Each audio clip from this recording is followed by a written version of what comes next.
Hey guys, how are you? John from Colorado Breeders Depot. Want to take a couple minutes of everybody's day to talk about our plan for biomass storage after our season. We work hard all season to try to go good premium product. Now we need to figure out how it's going to get stored and where it's going.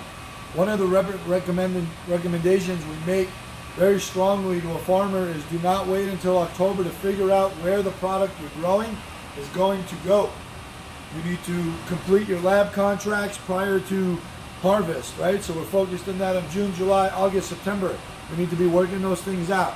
We need to be getting biomass pre-sold. Whether or not money moves prior to the product being delivered, you still want to create some pre-purchases so you have a way for your biomass to go somewhere. If you don't have anything lined up, we need to know how many acres we're doing and how many pounds of biomass are expected. And you need to have indoor quality control, air quality controlled space available. You need to have your heat and air conditioning and humidity completely climate controlled. This will stop degradation immensely. Back in the days of $30 a pound, it made sense for us to barrel things and nitrogen shoot them and store them to stop degradation completely. Now in the days of $5 to $7 a pound, we just don't think it makes sense, especially on large scale, right? But it's all about making sense of your cost to your sales. We grow in very large acreage. We produce millions of pounds a year. Although we do have our own extraction facilities, we understand that it's impossible to get to everything at the same time. So anything that is stored more than 90 days, we do factor in a little bit of degradation, whether that be 10 or 20%. But there are things you can do to minimize that degradation in your product. Keeping everything really air sealed tight, keeping everything closed. Making sure your facility is extremely controlled, making sure you have a very good pest program.